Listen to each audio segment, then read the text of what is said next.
أعوذ بالله من الشيطان الرجيم بسم الله الرحمن الرحيم قل اللهم مالك الملك تؤتي الملك من تشاء وتنزع الملك ممن تشاء وتعز من تشاء وتذل من تشاء بيدك الخير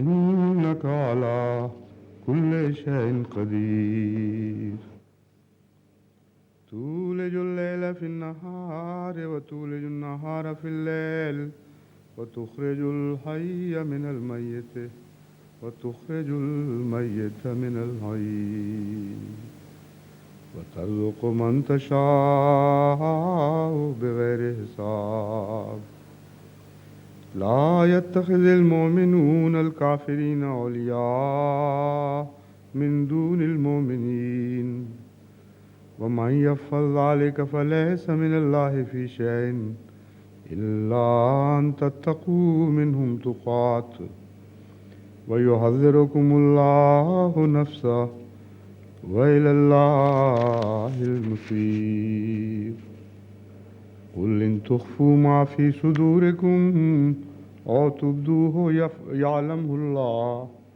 ويعلم ما في السماوات وما في الأرض والله على كل شيء قدير. Say, O Allah, Lord of sovereignty, Thou givest sovereignty to whomsoever Thou pleasest, and Thou takest away sovereignty from whomsoever Thou pleasest. Thou exaltest whomsoever Thou pleasest, and Thou abasest whomsoever Thou pleasest. In Thy hand is all good. Thou surely hast power to do all things. Thou makest the night pass into the day, and makest the day pass into the night. And Thou bringest forth the living from the dead, and bringest forth the dead from the living. And Thou givest to whomsoever Thou pleasest without measure.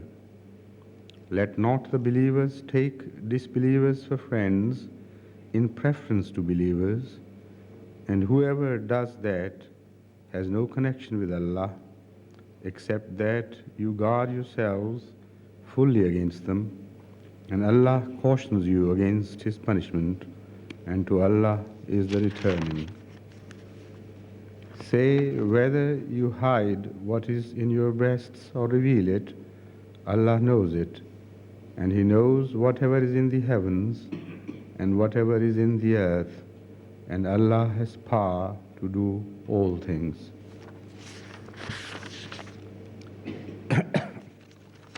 During the last session, we were discussing the verses 27th, 28th of Imran, and I promised that if some points were left by omission, I would take them up again during the coming session. So I was telling you about the various opinions regarding the omission of the word shar from the verse 27. That is to say that many commentators have noted the absence of the word evil in the part of the verse which says, Thou pleasest and Thou abasest whomsoever Thou pleasest, in Thy hand is all good. While the commentators perhaps expected that Allah should also have mentioned that in Thy hand is all good and in Thy hand is all evil as well. So they say Allah only mentions in Thy hand is all good and omits the word evil, which does not mean that evil is not in the control of Allah, but it only means that evil is understood and it should have been mentioned, so it should be read as such. But I disagree with that, and I told you why. Now I have to point out that there is a definite reason why in this particular context the word evil has been left out. You know, the verse deals with the subject of God's power over all things. He is the master and sovereign of everything. He possesses everything. He has right of possession to everything He Himself has created. And as such, He takes away sovereignty from whomsoever He pleases and gives sovereignty to whomsoever He pleases and turns night into day and day into night. Now, why the earlier commentators wondered about the absence of the word shar was that two processes were mentioned in the preceding verse: good and evil, bestowing someone with sovereignty, and taking away some sovereignty from someone, turning night into day, and turning the day into the night. So the second part was understood to be by them as something evil, something wrong. So because God does that as well, they thought the Holy Quran should have mentioned after the word khair, that is good, evil as well, that He possesses power over khair, goodness, as well as evil. But that has been omitted for this very purpose, that Allah wants to make it clear that apparently what looks evil to you is not evil. There is always an underlying sense of goodness about it. When apparently night enters into day, some people may think that it is an evil process to replace light with darkness. But if you observe nature, from that you can derive the conclusion that passing of the day into night is a blessing in disguise. Not very much in disguise either. It's a very much apparent blessing too to those people who are knowledgeable. If there were a constant day, you can imagine what the state of affairs would be here on the face of earth, like it is on the moon. A constant day on one side of the moon means that part of the moon is uninhabitable. It is totally deserted. And there is a constant night as well on the other face of the moon. So because of the total absence of light, that part is also uninhabitable. So here on earth, changing of night into day and day into night as a whole is an act of goodness. It should not be, even if you take it in parts and ponder deeper over this issue, you will realize that it's very important. And this is exactly what the Holy Quran itself has mentioned elsewhere. The Holy Quran says that what if God had made the day permanent for you? Where shall you where shall you seek shelter? Where will you find shadow and coolness? And how will you able to inhabit this earth if this happened? And also the vice versa is mentioned by the Holy Quran there. So when the Holy Quran speaks positively on this very issue as an illustration of Allah's mercy and consummate wisdom, why should we attribute wrong meanings to this verse and start expecting the mention of evil as if the phenomenon discussed also has an element of evil about it? Innaka ala kulli shayin qadir.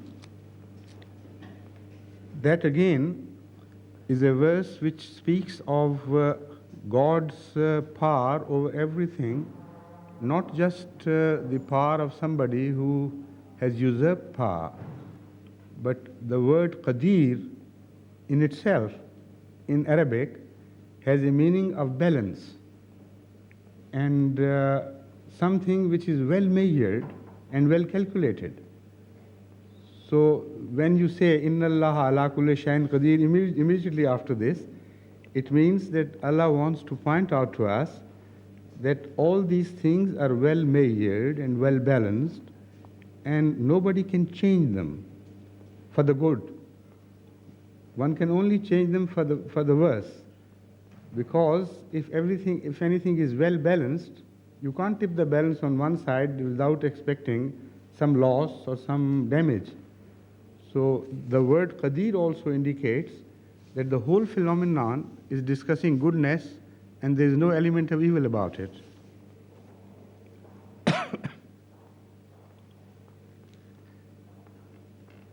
The second verse, تُولِجُ اللَّيْلَ فِي النَّهَارِ وَتُولِجُ النَّهَارَ فِي اللَّيْلِ, is in the same context. Already I have spoken about it.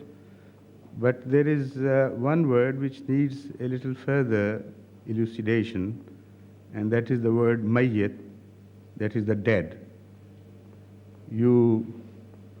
Thou bringest forth the living from the dead and the dead from the living.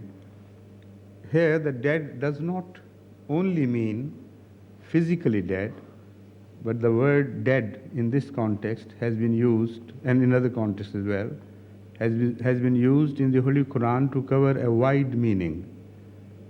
Metaphorically, it is also applied, and in the Holy Quran it is used expressly for that.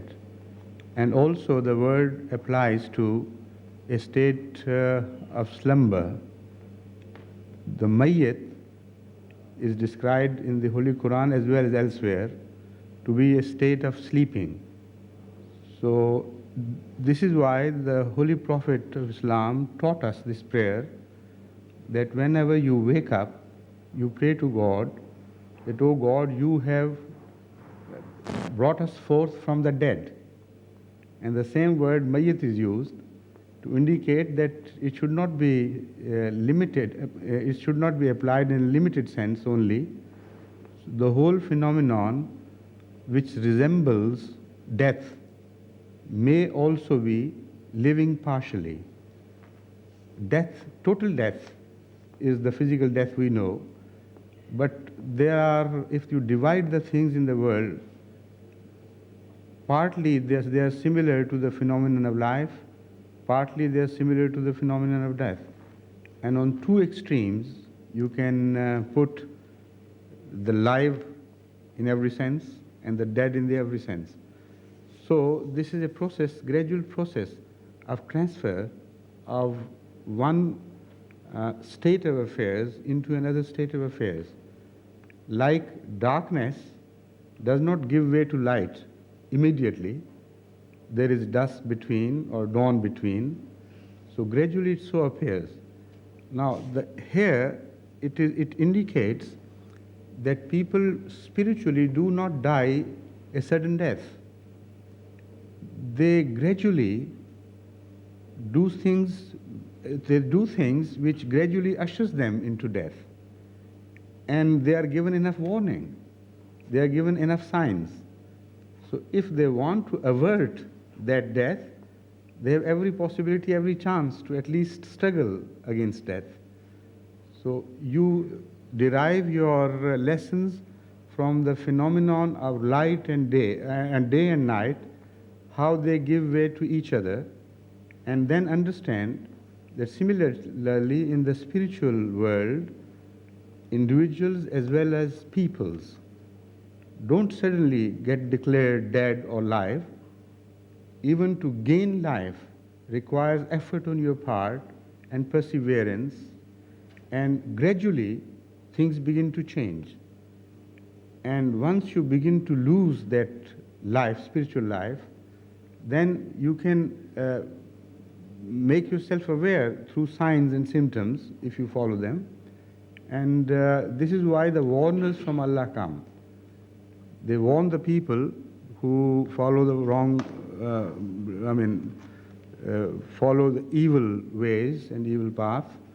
And in time they are told to retreat their step.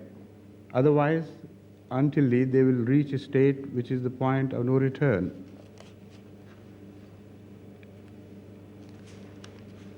Now here, in the light of what we have said, the following verse would begin to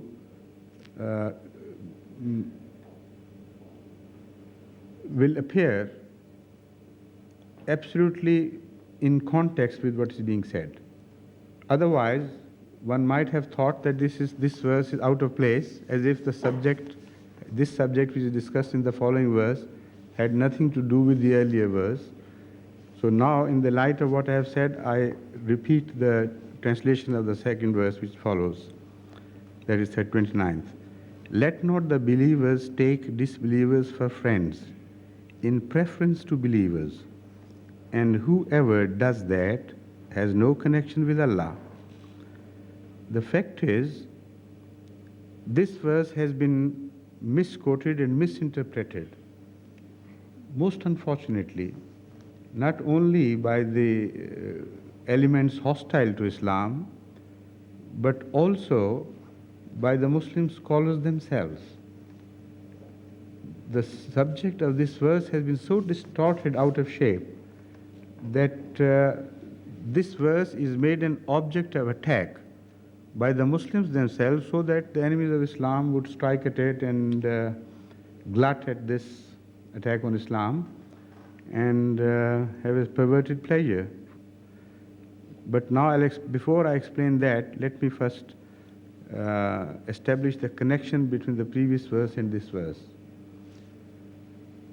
When God has shown light and guided the people to the right path, and they intermix with those who have rejected that message freely and intimately, without guarding against their influences, it always happens that gradually they are overpowered, and those evil ways of life which they had left behind begin to creep upon them. There is no permanence in spiritual life or on spiritual state either. It is impossible for someone to feel permanently safe. As God has raised some people from the dead, into the spiritually living, after that they have no occasion to feel so safe as to obviate the possibility of their returning to their old evil ways. If they are unmindful of this, if they are unwary of this, and without guarding themselves against the corrupt habits of those who have rejected the message, and mix with them freely, the result would be that gradually they would start returning to the same ways and the same old evil habits. Now, if you study the history of rise and fall of religions, not of the empires, you will see the same phenomenon responsible for destroying the values of each religion after a passage of time. And the most important factor responsible for this is that after a while they begin intermixing with the older people and adopting their ways, not paying attention to what they were guarded against, they warned against, and gradually they mix with each other, so that after a passage of a few centuries, it is impossible to distinguish between their habits, their goodness and evil. Now look at the history of Christianity, for instance. In that reference, perhaps some of our guests would be better able to understand this. When Jesus Christ, peace be upon him, ushered a new era of light and revolutionary ways which rejected the previous corrupt practices of the Jews of his time, which laid overemphasis on revenge and hard-heartedness, and many such evil habits had crept into them. After a long time after Moses, peace be upon him, then you can find a very distinct difference between the society created by Jesus Christ and the society from which they had emerged. And after they had been well trained by Jesus Christ, peace be upon him, for a long time to come, you could see that they were two different people altogether. Their habits, their ways of life, their attitude to life and their reactions to enemies, etc., were so distinctly apart that any man could tell a Christian from a Jew. But after a while, after some centuries, they fell back into the same old habits or the same old ways which they had been told to reject. In the name of, say, humanity or social systems, they started intermixing with each other, with the result that today if you want to find a distinct separating line between the Jew and the Christian in the modern civilization, it will be very difficult to establish one sharp marking line that on this side stand the Jews in the Western civilization and on that side stand the Christians. In their reactions to the enemies, for instance, in war and in peace, almost entirely they are now as one people under the sway of a so-called civilization, which is civilization of the West, the Western civilization. And they represent the Western civilization alike. It is impossible for you to discriminate between a Jewish reaction to the enemy and a Christian reaction to the enemy as far as the political reactions and social reactions are concerned. Individually, you may sometimes be able to differentiate between one good Christian and one not bad Jew, but good Jew, who sticks to his ways. He has also deviated from the old corrupt habits and started traveling towards some measure of Christianity. So he is not any longer exactly the Jew of the time of Jesus Christ, peace be upon him. So there you find a new dusk appearing, where the light of the day intermingles with the darkness, and then both of them together are ushered into a long night of almost total darkness. So this is how the light of Allah, which He has revealed, begins to fade away, and after a while there is no discrimination between various peoples. Once I was asked this question by a father of the church. I don't remember his designation, but he was a Christian scholar in Norway. He said, how would you look upon the state of various religions as far as their adherents are concerned, and are you in a position to declare that these people are hellish and those people are heavenly? So I said, when everything has gone again into the melting pot, it's impossible for anyone to pass such a judgment. Number one, it is only for God to know who is hellish and who is heavenly. The verdict is only to be passed by God and by God alone. But as far as the ways are concerned, as far as the scanning of the horizon and reaching a general conclusion is concerned, I find no difference.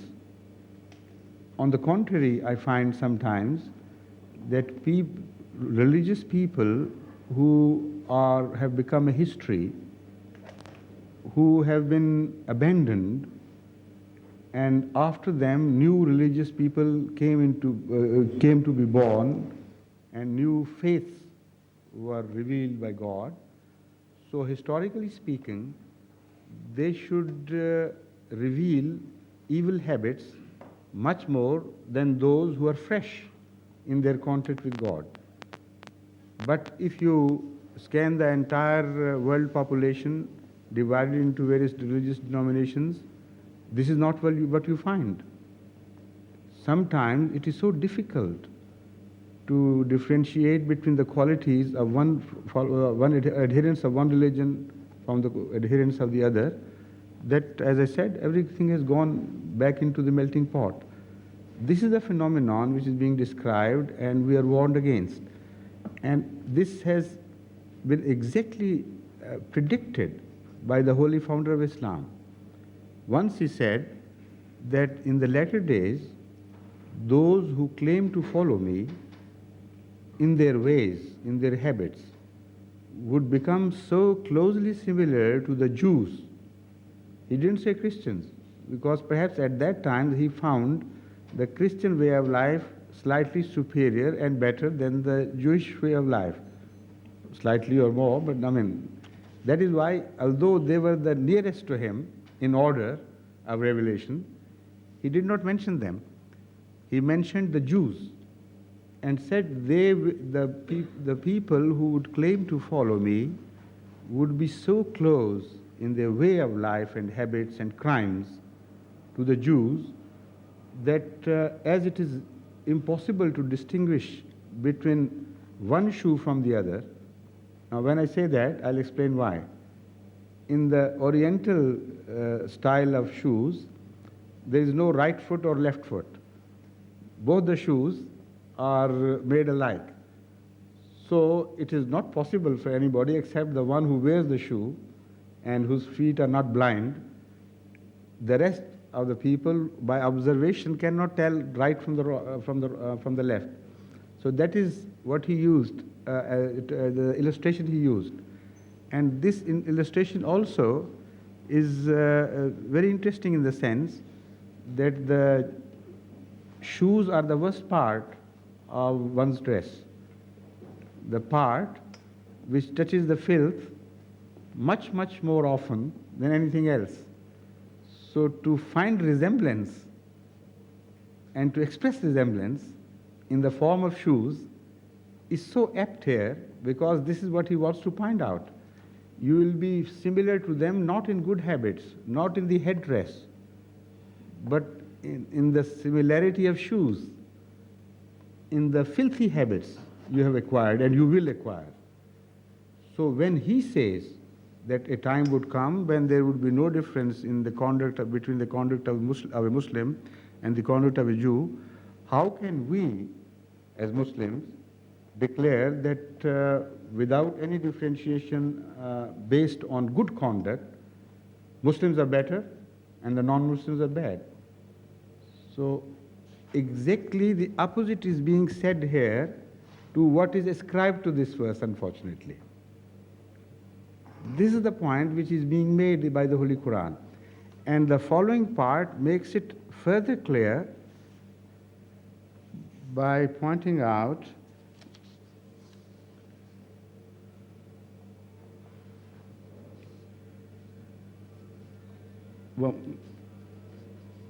وَمَنْ يَفْعَلْ ذَلِكَ فَلَيْسَ مِنَ اللَّهِ فِي شَيْءٍ. If somebody does that, it doesn't say, then he will be harmed or destroyed here directly. It says, then he will lose his contact with God. That is to say, he would lose godly habits. He would lose godly conduct. God turned him from evil behavior into a godly behavior.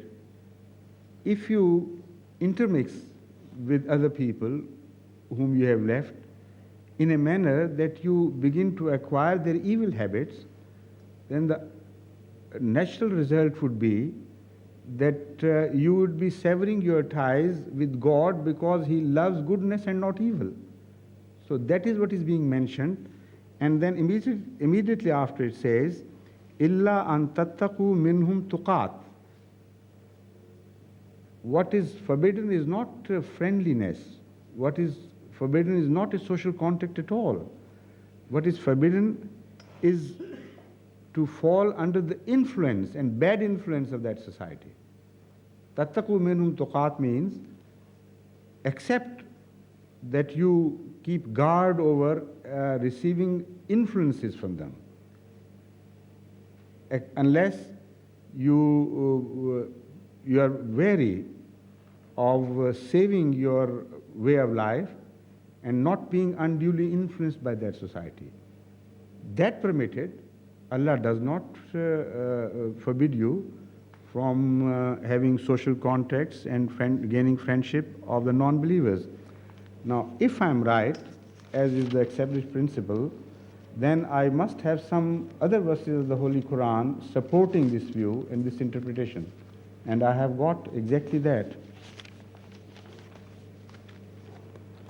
It is an accepted principle of the Muslim scholars all over the world, without variation, that if we attribute some meaning to a verse of the Holy Quran, because the Holy Quran itself claims that part of the Holy Quran supports and clarifies the meaning of the other part, so we must be able to produce its counterpart or its complementary statement, which should give authority to the person who interprets that his interpretation is correct and according to the Holy Quran. The Holy Quran in Surah Al-Mumtahina, chapter Mumtahina, verse 9, declares, La yanhakumullahu anil lazina lam yuqatilukum fid deen wa lam yukhrijukum min diyarikum an tabarruhum wa tuqsitu ilayhim inna allaha yuhibbul muqsitin innama yanhakumullahu anil lazina qatalukum fid deen wa akhrajukum min diyarikum wa zaharu ala ikhrajikum an tawallahum wa man yatawallahum fa ulaika humuz zalimun. Allah forbids you not respecting those who have not fought against you on account of your religion. Now, this verse, although it has been translated in this manner, has a wider application than just this. Yanhaakum anil lazina lam yuqatilukum fid deen also means who oppose your faith, not necessarily with the help of sword, who are hostile to your faith and your way of life. Because ad-din is a word which is of a very wide application, and all the Arabic dictionaries give the various meanings of this. Even communism is a deen. Any way of life is a deen. So it doesn't say who fight Islam. It says ad-din, that is to say, and qatala, the word qatala does not mean necessarily fighting with sword. It also means opposition, hostility, attempts to frustrate. So Allah only forbids you to be on intimate terms with those of the non-believers who persist in opposing your faith, who are bent upon changing your way of life, who are hostile to your message, and also who will not spare the use of force against you whenever they can so do.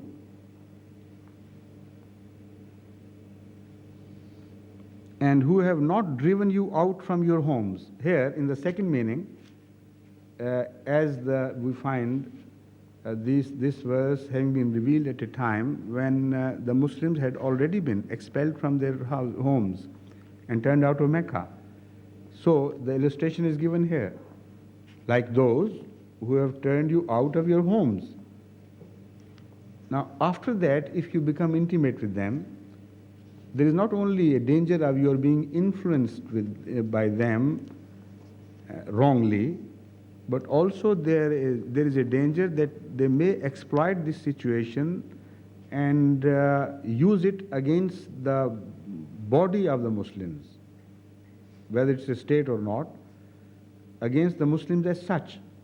Now, because at that time the enemy was at war with the Muslims whom they had expelled earlier from Mecca, and they were so hostile that they would even attack Medina 250 miles north of Mecca. After expulsion of the Muslims, they were not satisfied with that. They wanted to destroy them even there, and they took pride in following them. Wherever they went, this was their mission, they must be destroyed. So it is reported that some of the Muslims at that time, who had gained earlier friendships with some of the non-believers at Mecca, continued their relationship, and some of them were found, actually detected, having passed on certain messages to them, not out of enmity of Islam, but out of friendliness to them. And they innocently believed that by doing them a good turn, it wouldn't harm the Islamic, well, not state, but the Islamic cause in any sense. So they were discovered. These verses, such verses, which speak of discouraging intimate relationship with the enemy also apply to that particular situation. It applies, generally speaking, as their expression of a universal truth, as which I have already explained. But also they apply specifically to that state of war in which the Muslim world found itself, and it was very dangerous for the cause of the Muslims if out of friendliness some secrets were passed.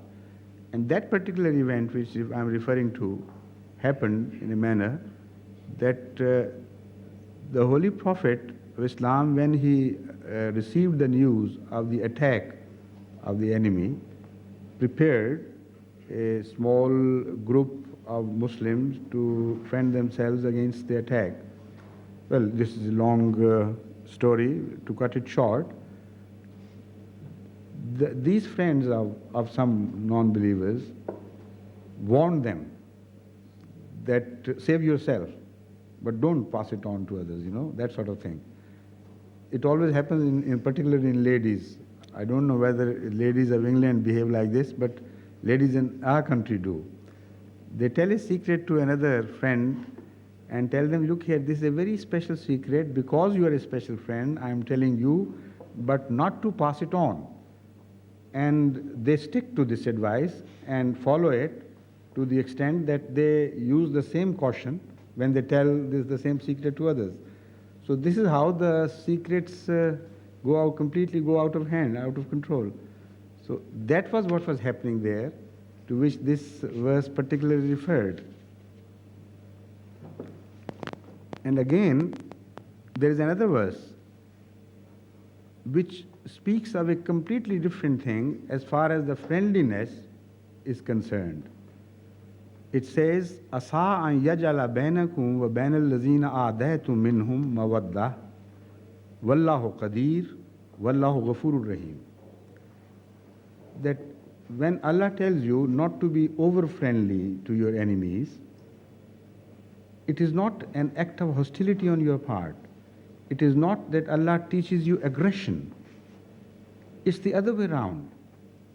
What Allah says that Asa an yajala bainakum wa bainal lazina adaytum minhum mawaddah. It may happen later on that Allah may cause the enmity which is being shown to you by your enemy to be turned into friendliness. That is to say, when that happens, then you are permitted to show friendliness to them. So this is a beautiful state of relationship as far as the Muslims are concerned, and there is absolutely no room for attacking Islam as teaching aggression and unfriendliness to the non-believers. It's exactly the other way around. What the Holy Quran is telling us is that despite the fact that the enemy had shown hostility and translated them into action of war, despite the Muslims were brought up in a manner that they wanted to show friendliness to them, as if they were itching to remain friendly. And God was telling them, not now. A time may come later, but not at this instance. It's too dangerous for you to become friendly with them because they are your enemies and they have expressed their hostilities. So, not that Islam teaches aggression. Islam teaches cautiousness in a state of affair where others show aggression. And as far as the Muslim temperament is concerned, according to the Holy Quran, that temperament is always inclined towards friendliness and not to enmity. So in view of this irrefutable evidence of the Holy Quran, when we read some commentaries on the same verse, most fortunately, as I said, by some Muslim scholars, one really wonders what happened to them, why they did it. I believe they did it because they belonged to an age where political warfare had started between Muslim states and some non-Muslim states. And there was no longer a fight of faiths, but there was a war of politics, of conquest. A territorial war was being fought. And unfortunately, the Muslim scholars were not able to distinguish as sometimes, even today, they are not able to distinguish between Islam and the Muslim world. It is similar to a state where many Christian states, I should say all the Christian states today, who are Christian because they are overwhelmingly Christian in population, when they go into war with each other, they don't practice Christianity in the strict sense speaking. They don't offer the rest of the country to the enemy if the country grabs only a portion of their country.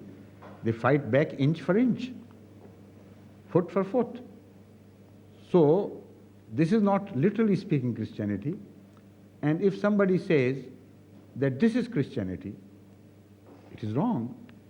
If they show aggression beyond all justice, if they grab other people's places, if they become colonizers, if they exploit the poor and the defenseless, absolutely there is no justice whatsoever in declaring it to be a Christian way of life and a Christian expression. That will be cruelty to Christianity. So, unfortunately, that cruelty is being done without let or hindrance, not only by the non-Muslims, but the Muslims themselves to Islam itself, by confusing a Muslim state's conduct with Islam. And this is what has been responsible for creating so much, bad blood between the Muslim states and the non-Muslim world of today, and creating totally erroneous and corrupt impression about Islam, because when you look at Khomeini, Imam Khomeini, this is a popular habit of attributing his conduct to Islam. And the Western press does not hesitate at all to call it Islam, militant Islam. These are the names given, books written on this subject. And on television programs, on radio propaganda, wherever you meet such things, the terrorism is Islam. If it emerges from Libya or some other place, Palestine, that is Islam. But when Palestinian state of Israel, perpetrates extreme acts of cruelty against some defenseless people living in camps, while they are dying of hunger already, they bombard them. On top of this, you won't find a single word of protest against Judaism. Never. Neither on television nor in the press. So this is the greatest wrong which has been done to Islam for centuries. But what can one complain against the enemies, who are enemies of course, when the Muslim scholars themselves have followed this stray and offered opportunity to the Western scholars to attack Islam on this head. I'll quote a few examples from the Muslim scholars' thinking on this subject.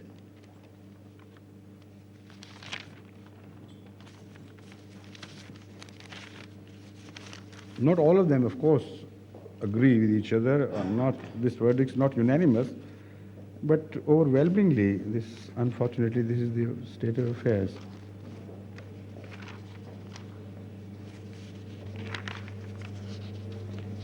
Ibn Abbas has taken the same view. Ibn Abbas is the companion of the Holy Prophet, about whom he prayed that Allah should show him the hidden meaning of the Holy Quran.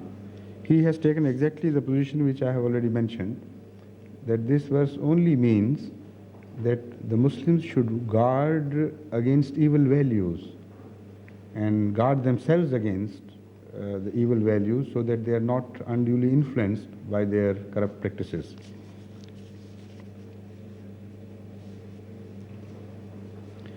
So as far as their expression of kindness and friendliness is concerned, according to Ibn Abbas, that is not what is forbidden.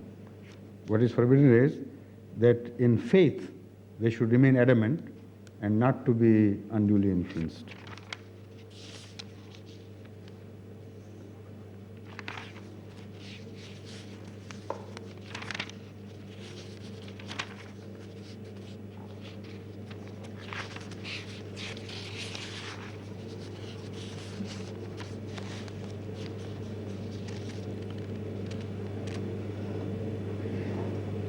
Now, this is, as I said, this verse has been completely distorted by certain older scholars, and they attribute the permission of taqiyya to this verse.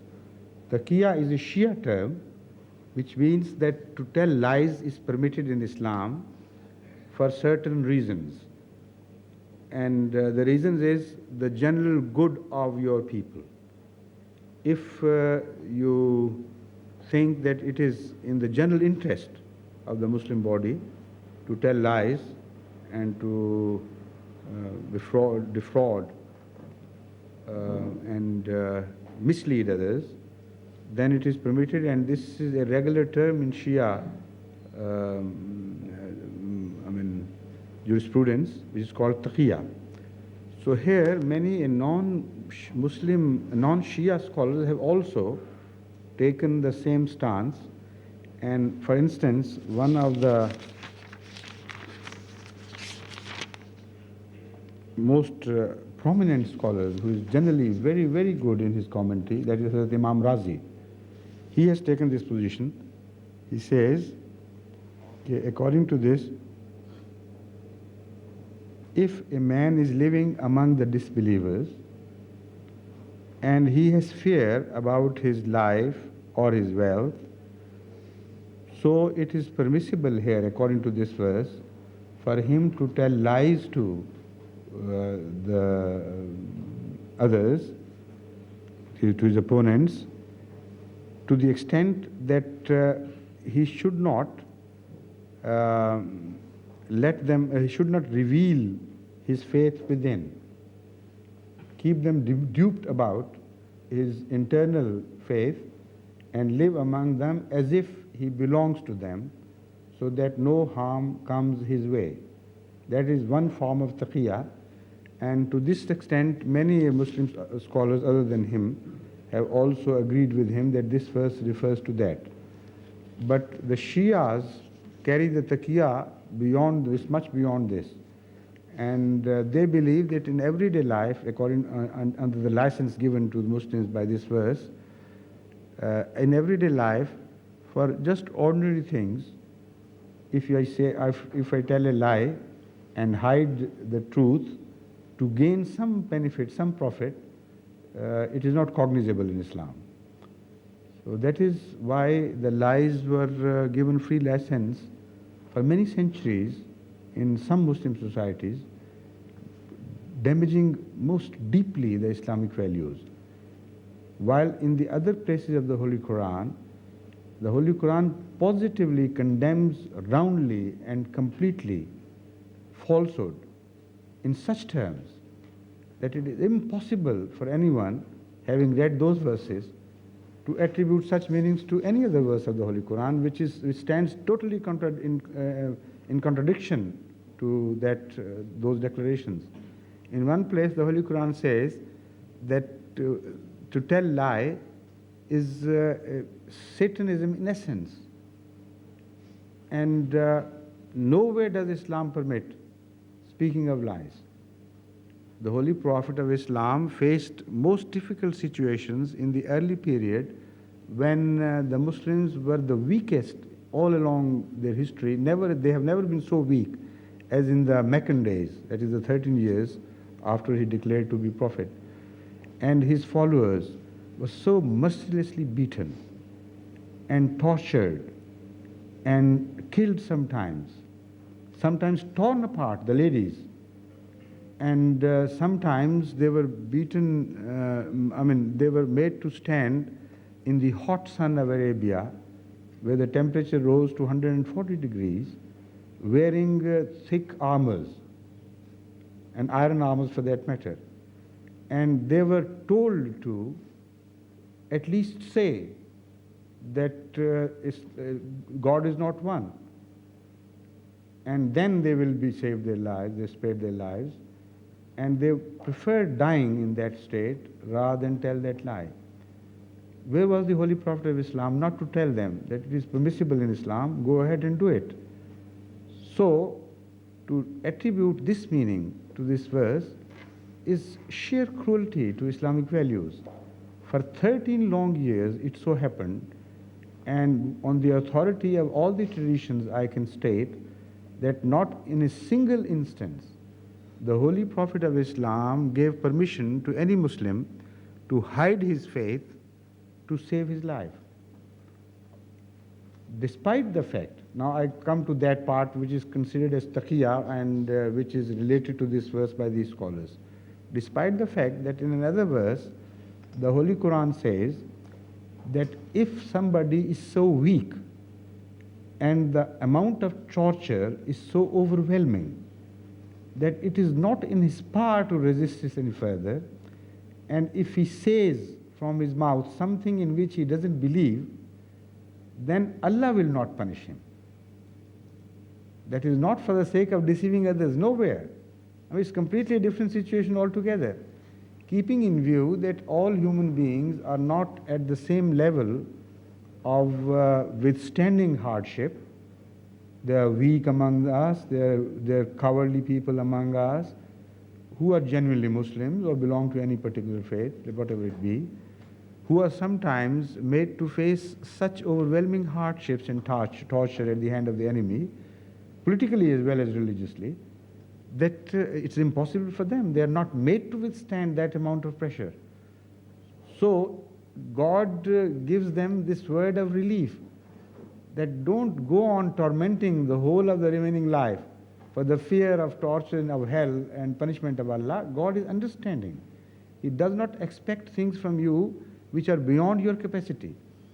And this meaning is given further support by another verse of the Holy Quran, which says, La yukallifullahu nafsan illa wus'aha, laha ma kasabat wa alayha maktasabat. God does not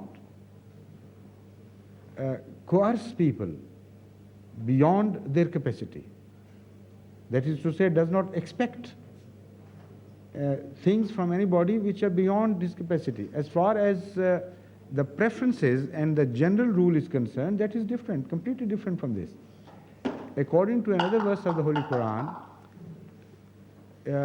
Allah has given the illustration of two women, well known in the history of Judaism and Christianity, and said that Allah expects the believers to be like these two women. And who are those women? Number one, Asya, that is the wife of Pharaoh, who believed in Moses, and despite the fact that she was under extreme pressure of a mighty and cruel king, she guarded her faith and never renounced her faith in Moses. And that was her extent. Beyond that, she couldn't rise. The other lady, about which the Holy Quran says Allah expects you to be either like her or like the other one, is Mary. Now, what is the quality of Mary? She guarded her, what's it called, virtue, and she was never touched by any base sentiment. Despite that fact, she was given special power by Allah to give birth to a holy son. Now, this is a very interesting similarity which is expected by God between a believer and Mary. Everyone among us wants to rise and attain higher status with God. If we are in any way influenced by our ambitions and ulterior motives and want to give birth to a new personality within us, which is Jesus, which is a pure personality, then Allah condemns that and says that is not what is expected of you. You should remain pious to a degree, at least as Mary was. She was not influenced by any base sentiments or motivation, which ultimately resulted in her giving birth to a pure child. she abstained from all such things. It was just a gift of Allah to her in which her own desire did not play any part. So similarly, those believers who want to rise to higher status and give birth to a new spiritual figure from within them, they are likened unto Mary, and they are expected to follow her course, her way of life. So that is to say, Allah, this is what is the expectation of God from believers. Nowhere it is said that you should start telling lie if you are under oppression of somebody else. So that is an external expression for which the symbol is mentioned of Asya, the wife of Pharaoh, and that is the extreme oppression of which you can think, of which you can conceive, and Asya in relation to Pharaoh was so defenseless. She was not a man either; she was a woman, and in being the wife of that despot, she was completely defenseless. So if Allah wanted the believers, even in such a state, to tell lies about their faith, Allah should have said it here in so many words. So whatever is attributed to these verses, in contradiction to very clear statements of the Holy Quran elsewhere, is not valid, is not Islamic. But as I told you, a great opportunity is provided to the non-Muslim scholars, and they have not lost that opportunity to avail. For instance, I think it is Mr. Reverend Very again, who has taken special note of this situation. I brought an excerpt from his criticism on this head, but I can't find it anywhere. I must have misplaced it. I'm sorry.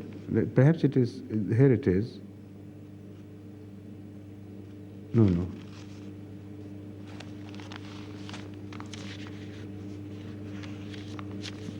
Oh, it's a pity. You know, I sometimes put, while consulting my papers, I put them in disorder. Here it is, fortunately.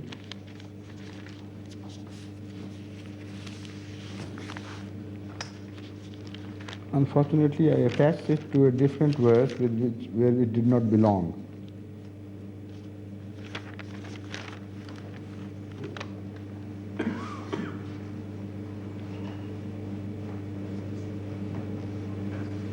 No. This is a different comment. Go on. What has happened to my... Anyway, I'll from memory, I'll speak of this. I'll explain what he has said in essence, though not verbatim. Mr. Very has pointed out, basing on the comment, oh, here he is. No, yes. According to his footnote on this verse, unless you fear any danger from them, there shall be no friendship between Muslims and non-believers unless fear of the enmity of the infidels should make it necessary. Here we find a divine sanction to that duplicity so prevalent among Muslims. You see how testy and acid is the remark, but unfortunately this opportunity is provided by the Muslim scholars themselves. He says, here we find divine sanction to the Muslim character of duplicity which we so often find among them.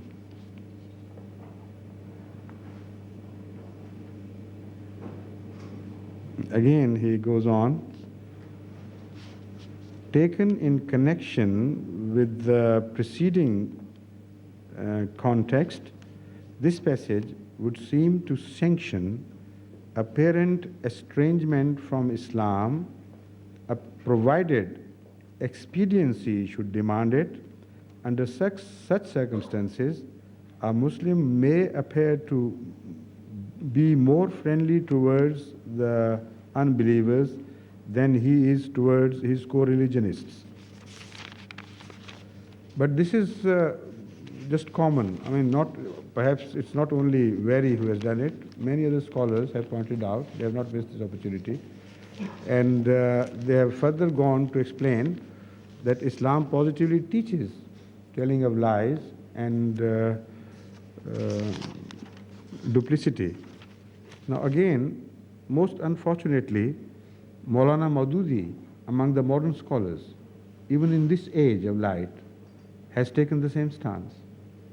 And because he is held in high respect in many parts of Pakistan as well as Saudi Arabia and some other countries, so it is very essential to reject his views on this and make it known to the people that this is his own distorted thinking. It has nothing to do with the Holy Quran. He doesn't say that if somebody is tortured to a degree that it is no longer within his power to withstand that torture, this is one particular state. He says, even if he fears torture or enmity or any sort of hostility, it is permissible to him to hide his faith and treat the non-believers as if he belonged to them. You know, that is his interpretation of this verse.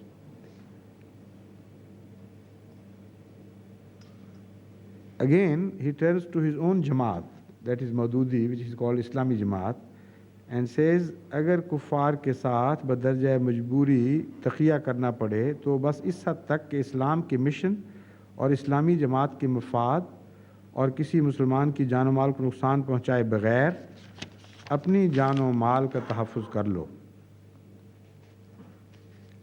Now this has become a regular practice with the Maududis now, and we have witnessed it so often in their treatment of us. They spread lies about Ahmadiyyat while they stand in no fear from us, and it's the other way around in fact. They preach hatred and torture against us, and they threaten us with extermination and killing, and practically exhort masses and illiterate masses for that matter to go on looting Ahmadiyya shops and burning their houses and destroying them and killing them.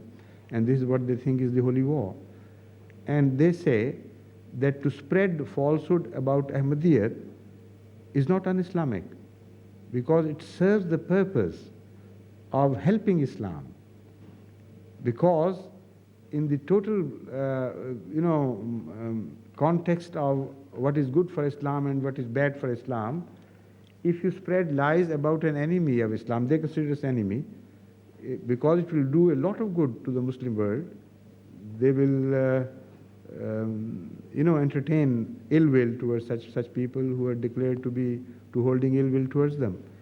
So this is what they do to us, and they say this is permitted on the strength of the Holy Quran itself.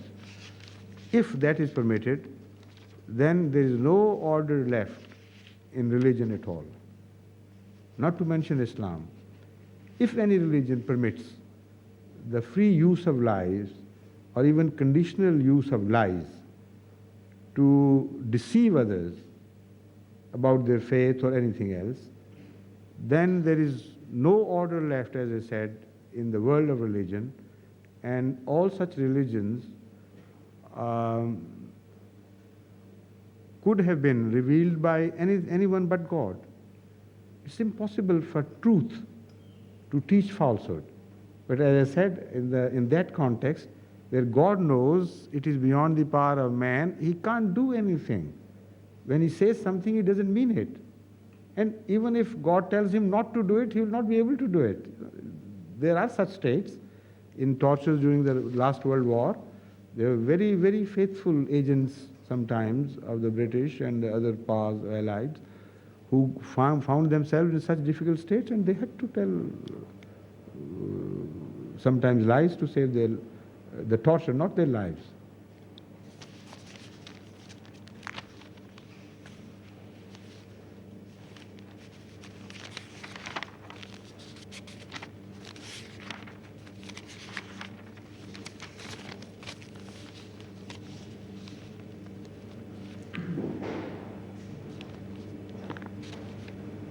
Now, again, as on the authority of the tradition, it is said that this verse, "La yattakhizil mu'minun al-kafirina awliya," was revealed particularly regarding Abdullah bin Ubay bin Sulul.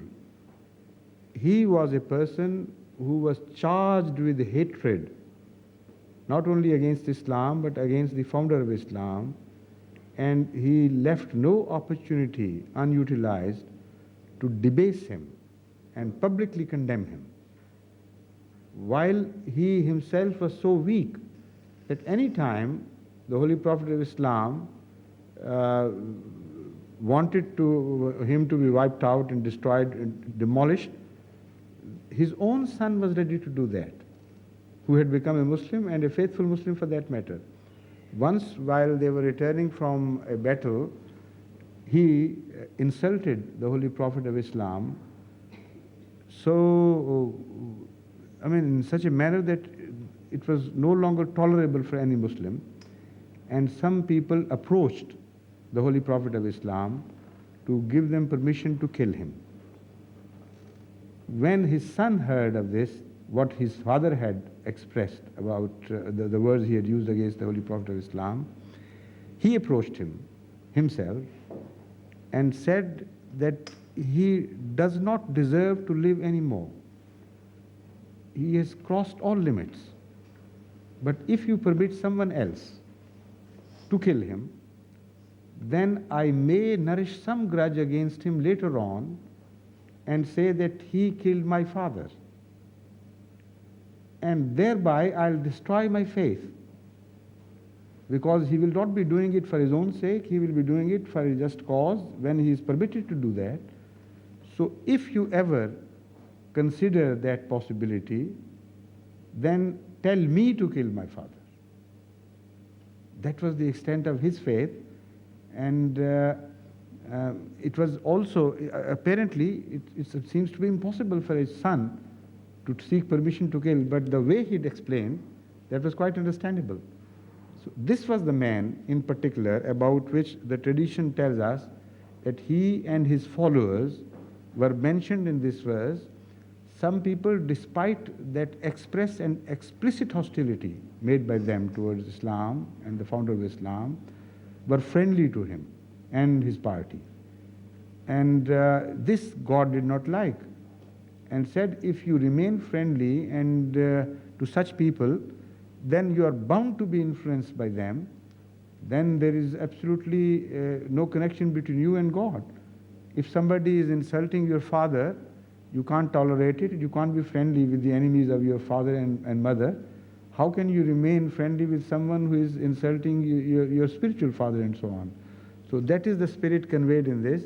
And according to those who have quoted this tradition, this situation has nothing to do with lies or truth, nothing. I mean, that's completely out of context to this.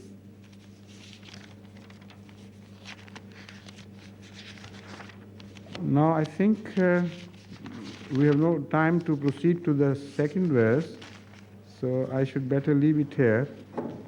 Let me find out if there is any other thing of importance which I must tell you.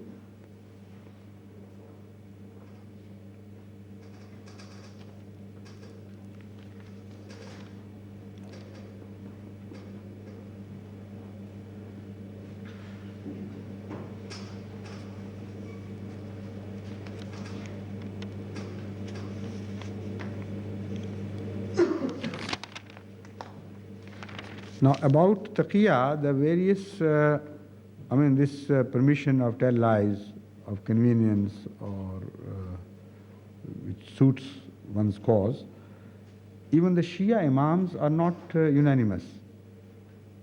Some Shia Imams have mentioned, and this is related about Imam Sadiq, that this is an order of God, that every Muslim must practice taqiyya. And if somebody is not telling lies for the sake of some good purpose, then he is not a complete Muslim. You know, that is the extreme stance taken by him. On the contrary, Imam Baqir is said to have taken a completely different view. And he was also a Shia Imam. Was he the father of Imam Jafar Sadiq? Imam Baqir? Huh? Yes, I think it was Imam Baqir who was the father of Imam Jafar Sadiq. And they held son and father relationship. One or the other was father and son and so on.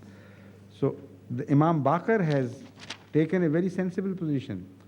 He said taqiyya only means a compulsion to a degree where you become mustar. Mustar is a term of the Holy Quran applied to such extreme situations where it is the only choice for you is to do something or die. When you reach that stage, then you are even permitted to eat the flesh of swine. And the word mustar exactly is used there in that context by the Holy Quran. So Imam Baqir says that taqiyya is related to the state of being mustar. If you are tortured to a degree where the life is about to ebb out, only at that juncture you are permitted to say something in which you don't believe, only to a degree that you save your life and not beyond. That is also a condition applied to the state of mustar, and on this every other scholar is agreed, that where the word mustar is used in the Holy Quran with reference to eating of flesh of pig, this is the condition laid down by the Holy Quran itself. So Imam Baqir very wisely has related it to that state and explained the whole situation away.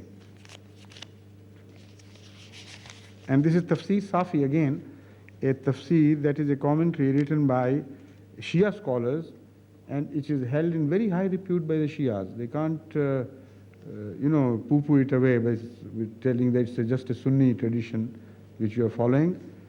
The scholar is a very renowned scholar of Shias, and the book is a very weighty book. So we must agree that even the Shia scholars are not agreed on this extreme position which is taken generally by the other Shias today.